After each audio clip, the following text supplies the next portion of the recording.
12/1/79।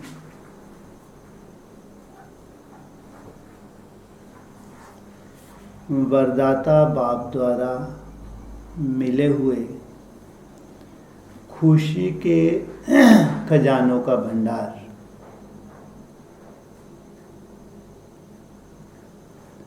विश्व के रचयिता, सर्व खजानों के दाता, सर्व वरदानों के दाता बाप दादा बोले।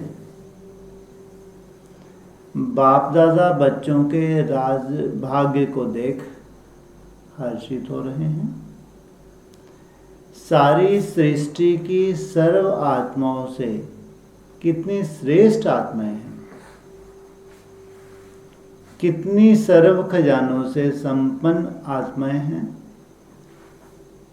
इस समय की संपन्नता का गायन आप श्रेष्ठ आत्माओं के कारण, स्थान का गायन सदा चलता आ रहा है। अब तक भी भारत भूमि का गायन विदेश में भी महान है।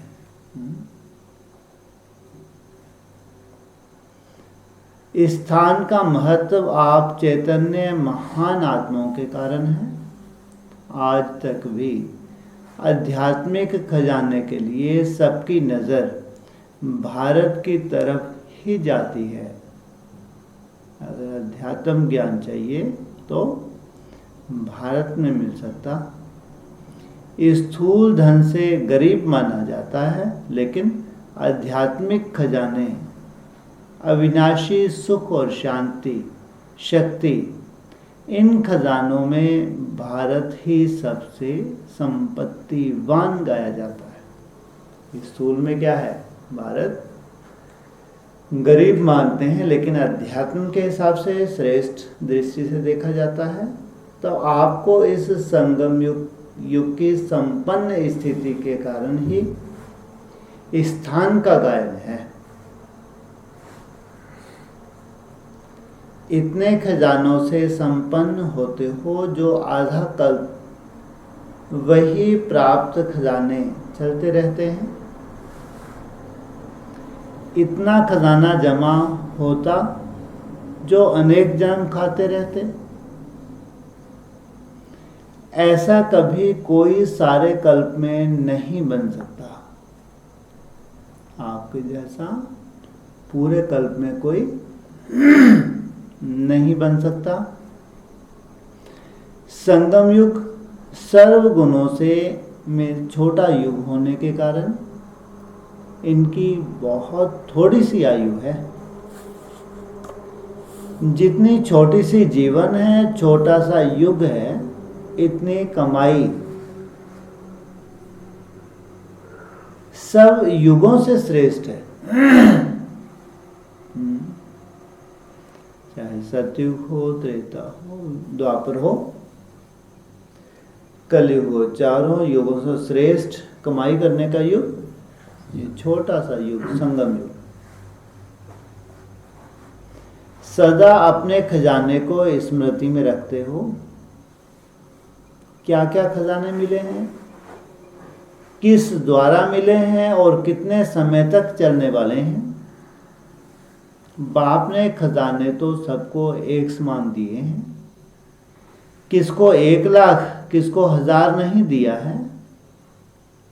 सब बच्चों को बेहद का अखुट खजाना बाप द्वारा मिला है। ऐसे अखुट खजाने से स्वयं को सदा भरपूर तृप्त आत्मा, ऐसे अखुट खजाने से स्वयं को सदा भरपूर तृप्त आत्मा समझते हो। तृप्त आत्मा को सदा बाप और खजाना ही सामने रहता है। सदा इसी नशे में झूमते रहते हैं।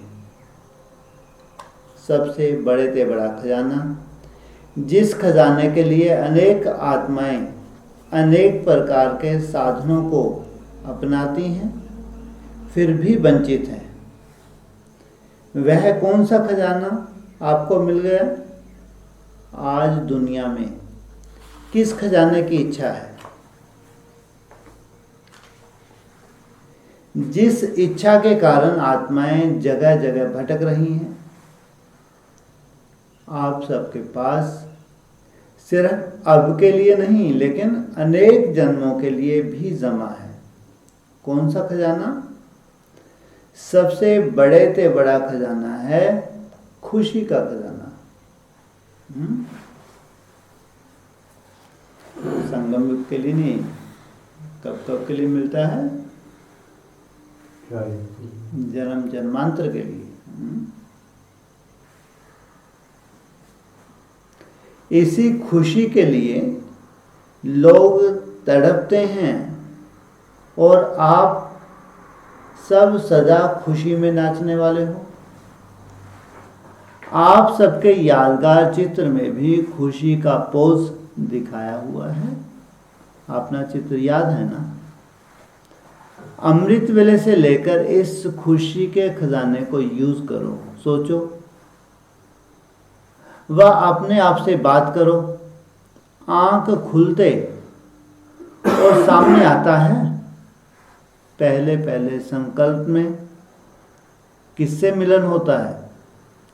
विश्व का रचयिता, सर्व खजानों का दाता, सर्व वरदाता के दाता बीज से मिलन होता है। अमृत वेले आंख खोलते हैं, होश संभालते हैं तो किसको याद करते हैं? बाप,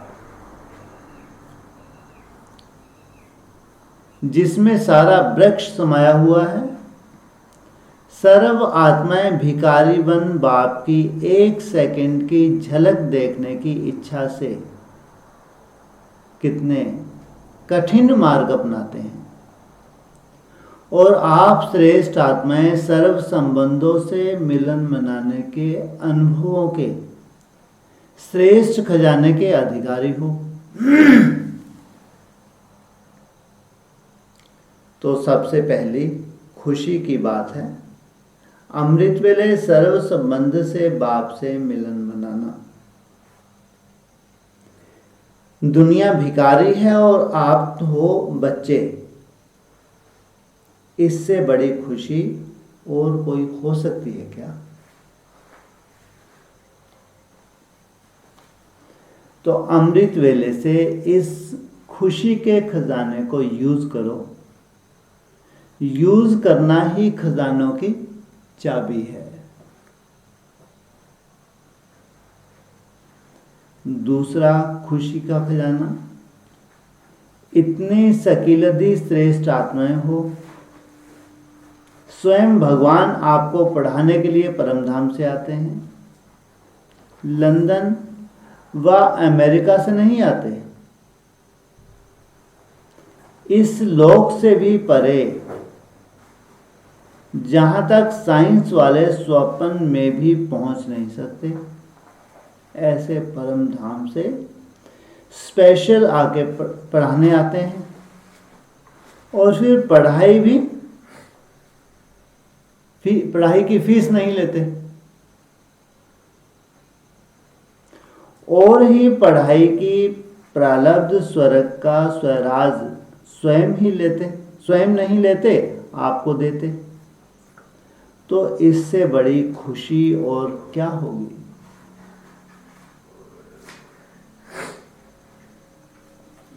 इस स्मृति से खजाने को यूज करो। इससे आगे चलो। कार्य करते हुए कर्मयोगी का पार्ट बजाते कर्मयोगी अर्थात सदा बाप के साथ रहते हुए हर कार्य करने वाला। कर्मयोगी के समय भी चाहे कोई भी कर्म कर रहे हो, लौकिक व अलौकिक, लेकिन ऑलमाइटी अथॉरिटी आपका साथी अर्थात फ्रेंड बनकर हर समय साथ निभाते हैं। कब? हर समय साथ निभाते हैं। कब? हाँ, तुमको भूला रहते तो नहीं, अगर तुमको याद रहता है, हर कर्म करते हो, साथ में रखते हो, तो वो साथ निभाते हैं। ऐसा फ्रेंड फिर कभी मिल नहीं सकता। कभी फ्रेंडशिप निभाते हैं, कभी कंबाइंड युगल रूप निभाते हैं। ऐसा कंबाइंड स्वरूप विचित्र युगल रूप जो सदा आपको कहते हैं, सारा बोझ मुझे दे दो,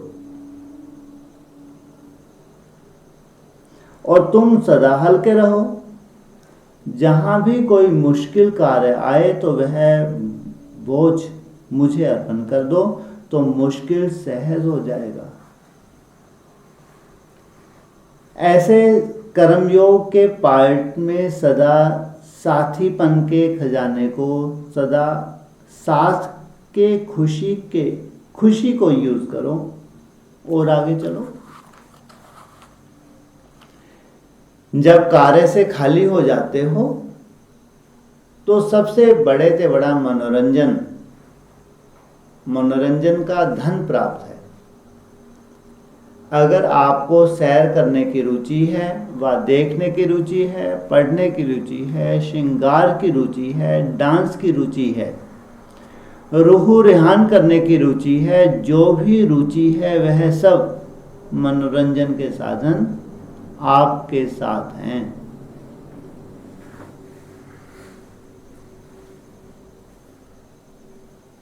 देखना चाहते हो तो स्वर्ग को देखो, संगम युग की श्रेष्ठता को देखो, अपने और बाप के कर्तव्य की अलौकिक कहानी का ड्रामा देखो। सैर करना चाहते हो तो 3 लोकों का सैर करो। श्रृंगार करना चाहते हो तो हर गुण के विस्तार से स्वयं को सजा लो। ड्रामा देखना चाहते हो तो 5000 वर्ष का ड्रामा देखो। हिस्ट्री पढ़ना चाहते हो तो अपने 84 जन्मों की हिस्ट्री को देखो। रूह रेहान करना चाहते हो तो रूहों के रचता से रूह रेहान करो। और क्या चाहिए? इन सब साधनों से सदा अपने को खुश रखो, अर्थात खजाने को यूज करो।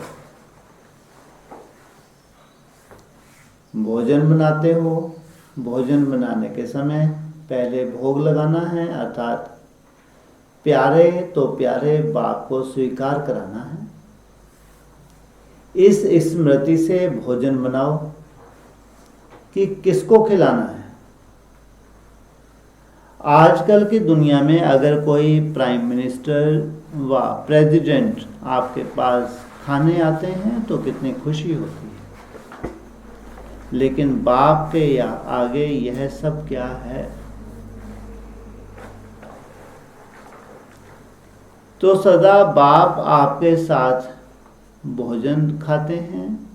भक्त बेचारे बार बार घंटियां बजा बजा कर थक जाते हैं, बजाते बजाते भूल भी जाते हैं, लेकिन बच्चों के साथ बाप का वायदा है सदा साथ रहेंगे। तुम ही से खावें, तुम ही से बैठें, तुम ही से, तो इसमें बड़ी खुशी और क्या चाहिए? तो भोजन के समय भी तुम ही से खाऊं, यह स्लोगन याद रखो। ऐसे खुशी के खजाने को यूज करो और आगे चलो। अभी दिन का अंत का समय आ गया, अर्थात रात का समय आया। अब रात को क्या करेंगे? सोने के पहले सारे दिन के समाचार की लेन देन, चाहे कंबाइंड रूप में करो, चाहे बाप के रूप में करो। एक दिन का समाचार दो और दूसरे दिन का श्रेष्ठ संकल्प और कर्म की प्रेरणा लो। सब समाचार की लेन देन करना, अर्थात हल्के बन जाना। जैसे रात को हल्की ड्रेस से सोते हो ना, ऐसे बुद्धि को हल्का करना, अर्थात हल्की ड्रेस पहनना है। ऐसे तैयार हो, साथ में सो जाओ, अकेले नहीं सो। अकेले होंगे तो माया चांस लेगी, इसलिए सदा साथ रखो। अकेले रहने से डर भी लगता और निर्भय भी हो जाएंगे।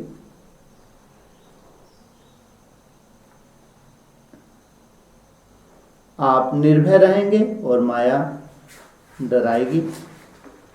तो ऐसे सदा साथ के खुशी के खजाने को सारी रात के लिए यूज करो। आप बताओ, सारे दिन में श्रेष्ठ खुशी के खजाने प्राप्त होते हुए भी श्रेष्ठ आत्मा कभी उदास हो सकती है?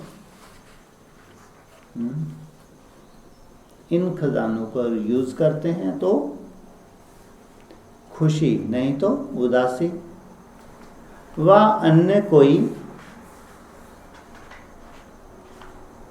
मनोरंजन के तरफ व अल्पकाल के खजानों के तरफ आकर्षित हो सकती है। ऐसी श्रेष्ठ अर्थात संपन्न आत्माएं हैं। आपके नाम से भी जब अनेक भक्त अल्पकाल की खुशी में आ जाते हैं, आपके जड़ चित्रों को देख खुशी में नाचते हैं, ऐसे खुश नसीब आप सबको खजाने मिले हुए हैं। अब सिर्फ यूज करो अर्थात चाबी लगाओ।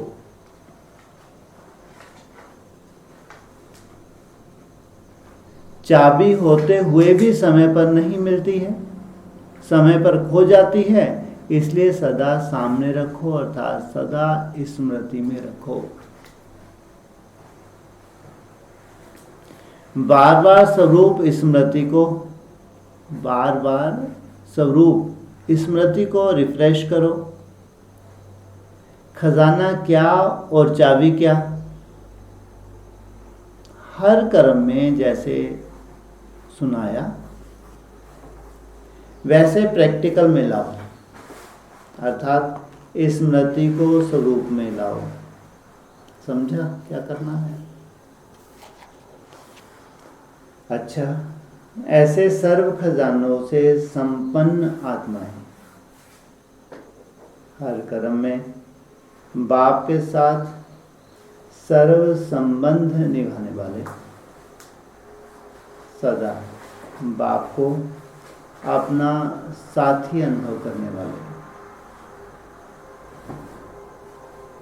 सदा माया के भय से निर्भय रहने वाले, ऐसे तृप्त आत्माओं को, खजाने के मालिक आत्माओं को बाप दादा का याद प्यार और नमस्ते। पार्टियों से मुलाकात है कर्नाटक जोन। सदा अपना कल्प पहले वाला संपन्न फरिश्ता स्वरूप सामने रहता है। कल्प पहले भी हम ही फरिश्ते थे और अब भी हम ही फरिश्ते हैं, ऐसा अनुभव होता है। कौन सा स्वरूप आपका प्रत्यक्ष होने वाला है, सामने आने वाला है?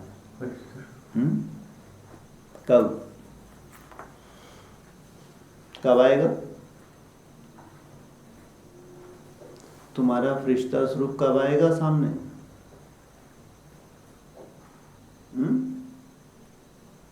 नहीं आएगा।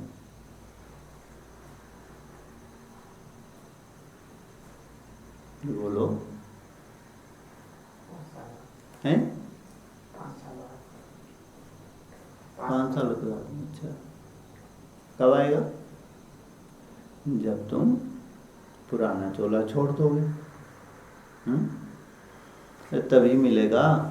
और जबरदस्ती तुमको पहना दें, तुम चिल्लाओ, क्योंकि तुम छोड़ने के है ही नहीं, तुमको छोड़ ही नहीं पा रहे पुराना, और जबरदस्ती पहनाए, चिल्लाओगे नहीं चिल्लाओगे?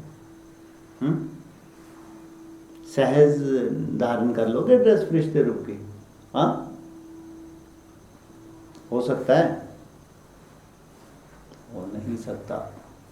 जब तक तुमने पुराना रत्म, रीति, रस्म, रिवाज, पुराने संस्कार, तुम्हारे स्वभाव, ये सब कुछ है तो रिश्ता स्वरूप नहीं।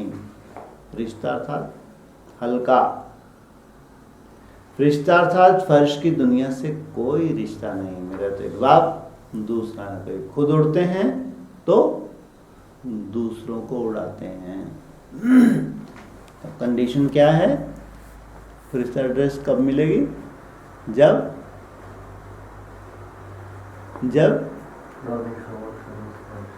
हैं, हाँ, ये शरीर छोड़ देंगे। जब ये शरीर छूट जाएगा तो फरिश्ता ड्रेस मिलेगी। लौकिक दुनिया में भी फरिश्ता ड्रेस मिलती है, उनको कहते हैं भूत। उनके हड्डी मांस होती है भूतों की लौकिक दुनिया में। वो जब अचानक अकाले मृत्यु होती है तो क्योंकि वो पुण्य आत्माएं नहीं हैं, तो पाप किए हुए हैं, तो उनको कहते हैं भूत प्रेत है। तो वो भी ट्रांसपेरेंट, उनको भी हड्डी मांस नहीं है। जैसे तुम फरिश्तों को हड्डी मांस नहीं है, तुम वो बहुत श्रेष्ठ आत्माएं, वो हैं कनिष्ठ आत्माएं। तो उनको भी वो ट्रांसपेरेंट शरीर कब मिला? जब उन्होंने शरीर छोड़ा। तुम बेहद में शरीर छोड़ते हो, जीते जी मरते हो, तो कौन सा चोला मिलता है? सोचो। उड़ने में कितना मजा है। बाबा ने पूछा, कल्प पहले भी हम ही फरिश्ते थे और अब भी हम ही फरिश्ते हैं, ऐसा अनुभव होता है। फरिश्ता अर्थात जिसका एक बाप के साथ सर्व रिश्ता हो, अर्थात सर्व संबंध हो, एक बाप दूसरा न कोई, ऐसा अनुभव होता है। कि और भी संबंध स्मृति में आते हैं। जिसके सर्व संबंध एक बाप के साथ होंगे, उसको और सब संबंध निमित्त मात्र अनुभव होंगे। संबंध तो हैं, लेकिन जैसे कि निमित्त मात्र हैं।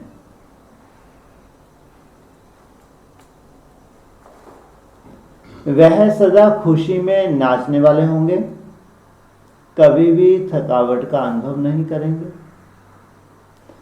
बाप समान स्टेज वाले सदा अथक होंगे, थकेंगे नहीं। सदा बाप और सेवा इसी लगन में मगन होंगे। तो हरेक विघ्न विनाशक हो या लगन और विघ्न दोनों साथ साथ चलते हैं।